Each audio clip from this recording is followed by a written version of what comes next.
Olá a todos e bem-vindos. Hoje o meu convidado é o encenador Pedro Saavedra, a quem eu começo por agradecer muito estar aqui comigo estes minutos.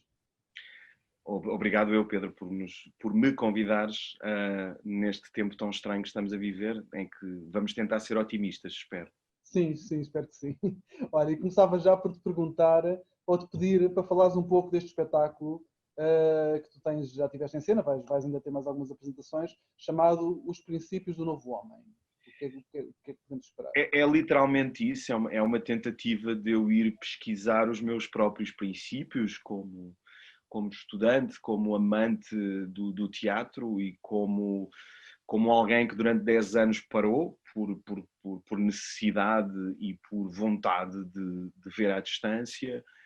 Nós tínhamos começado esta minha nova fase como encenador com o fim do teatro, em que eu me questionei naquele momento sobre qual é que é o objetivo do teatro, ou para que é que serve fazer teatro, e era uma questão muito pessoal, mas também uma questão que acabou por agregar outras pessoas que fizeram essa pergunta em conjunto comigo. E aqui importava eu começar realmente a pensar nos meus princípios estéticos, formais, filosóficos, por aí fora.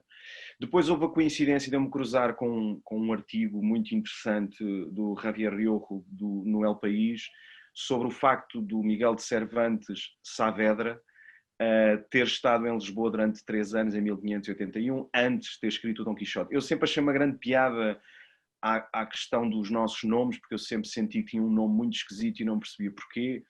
Não tenho família aristocrata, não tenho artistas na família, e de repente tinha um nome muito pomposo e que me destacava para o bem e para o mal. E sempre achei piada o Miguel de Cervantes Saavedra, que ligação é que existiria nisto, e sempre li o Dom Quixote como uma obra muito inspiradora. Portanto, esse foi o leitmotiv, foi o início para começarmos a trabalhar sobre isso, e acabei por chegar a uma estrutura que tinha muito a ver com a relação entre o mestre e o servo, que é uma coisa que me marcou muito como estudante de teatro, que é esta relação do homem perante o poder. E vivemos um momento em que a luta identitária é fantástica, estou extremamente de acordo com ela, participo nela em muitas outras coisas que faço, mas eu acho que a luta do teatro é sempre a luta entre o homem e o poder. E desse ponto de vista, a minha pesquisa, que acabou por dar em 8 princípios, foi nesse sentido de descobrir essa relação.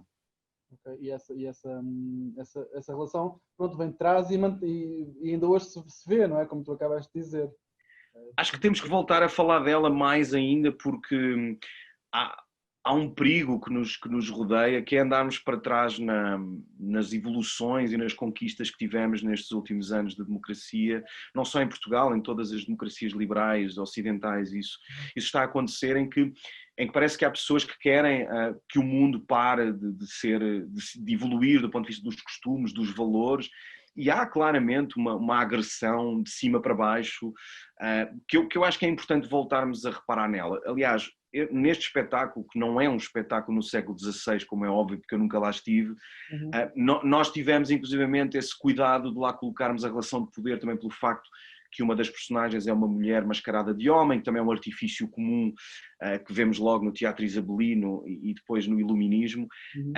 E a piada foi pegar num momento histórico que as pessoas se sentissem confortáveis, como isto era assim, e de repente criarmos disrupção nisso, novamente na relação entre o homem, a pessoa e o poder.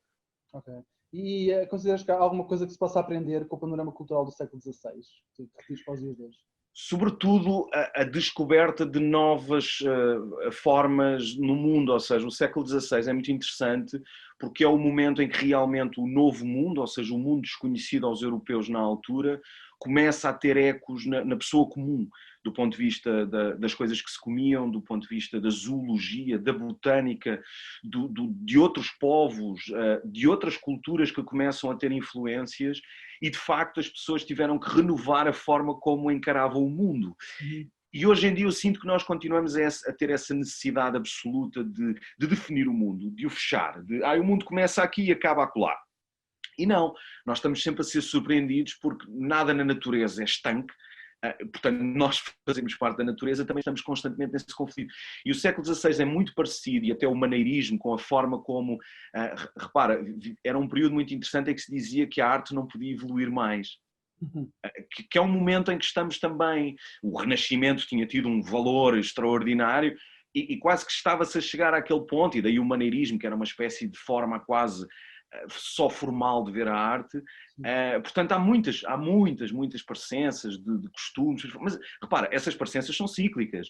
Se fores a outros momentos, como a seguir às revoluções liberais no século XIX, vais encontrar um momento semelhante.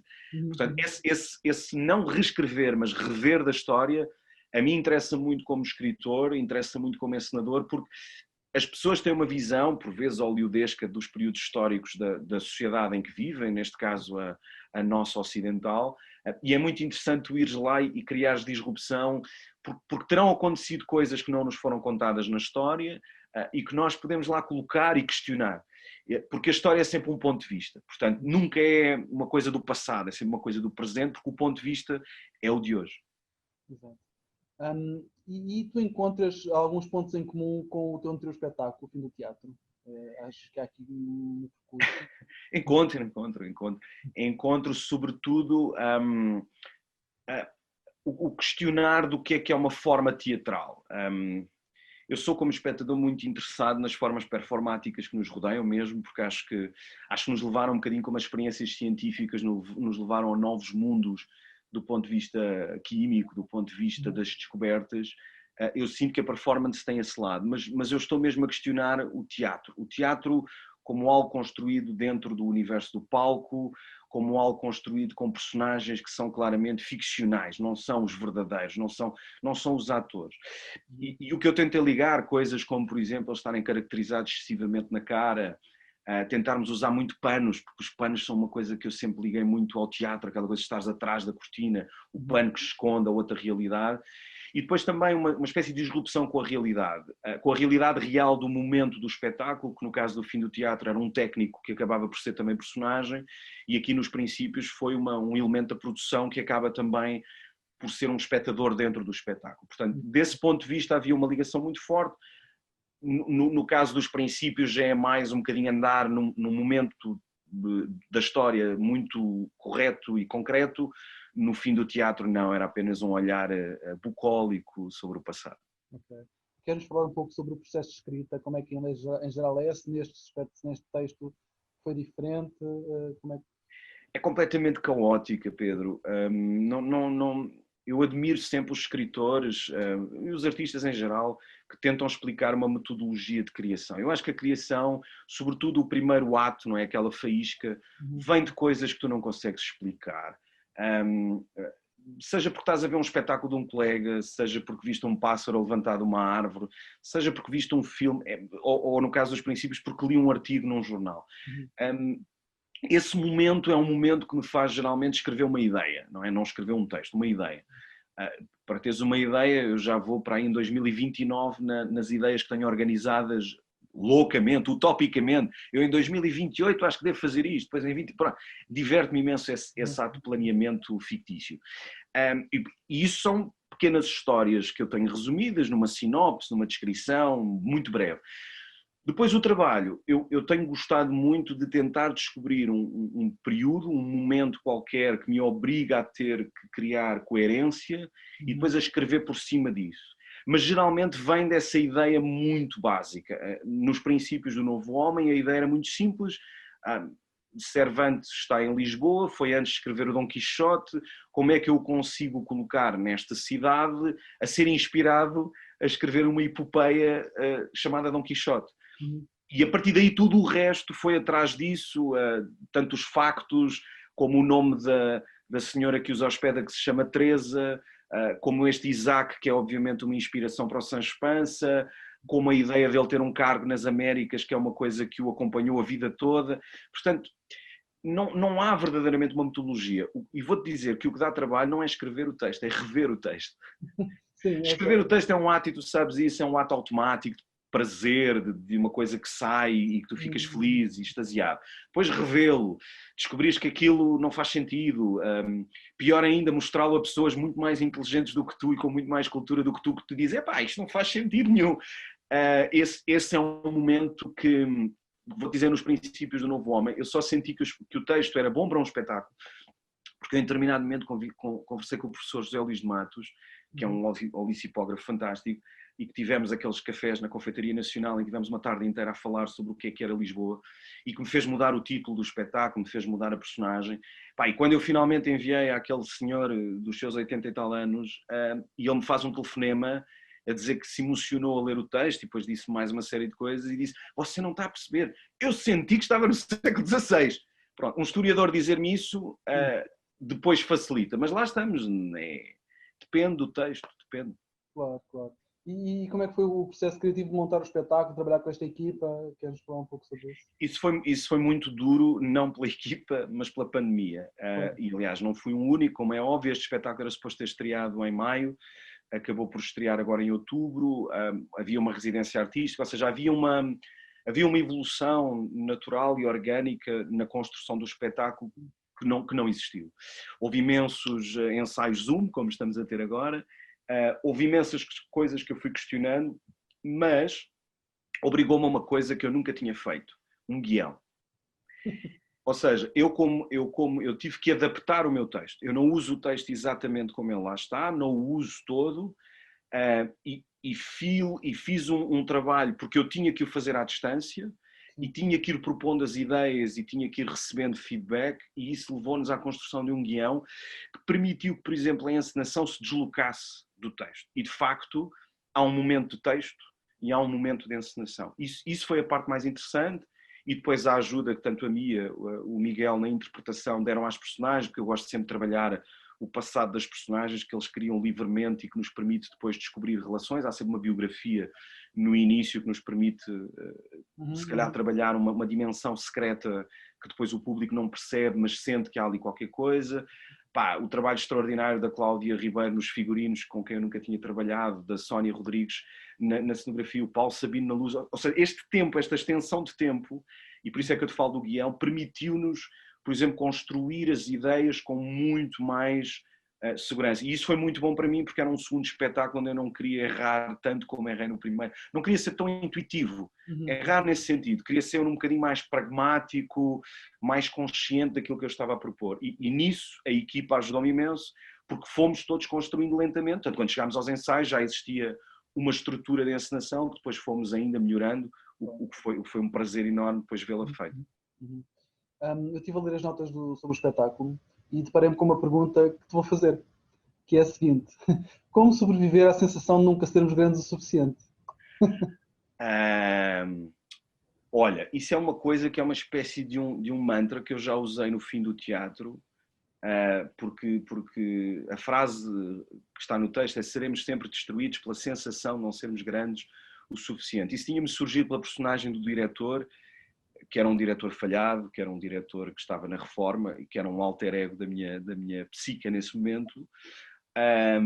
Achei que a devia continuar, porque de facto acho que é esse o dilema com o poder, que eu acho que os clássicos têm sempre essa coisa divertidíssima, que é a forma como o comum dos mortais, por exemplo, no caso de Dom Quixote, o Sancho Panza, tem esse momento no segundo volume das aventuras de Dom Quixote, em que finalmente é governador da Ilha dos Lagartos.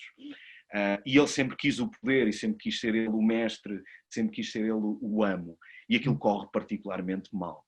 E a todos nós nos correrá particularmente mal o poder, e é por isso que felizmente inventámos uma coisa chamada democracia, que tem limitação de mandatos, e nas artes isso também está a acontecer, e vê-se que de facto o poder destrói a forma da pessoa ver a realidade. A realidade passa a ser quase a realidade própria, interior e não exterior.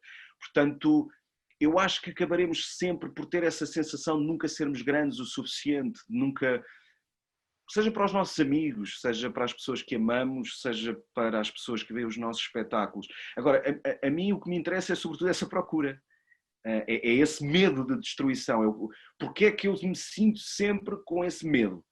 E isso potencia a criação e potencia também comunicar com o espectador, porque acho que todas as pessoas querem sempre ser maiores, seja no que for.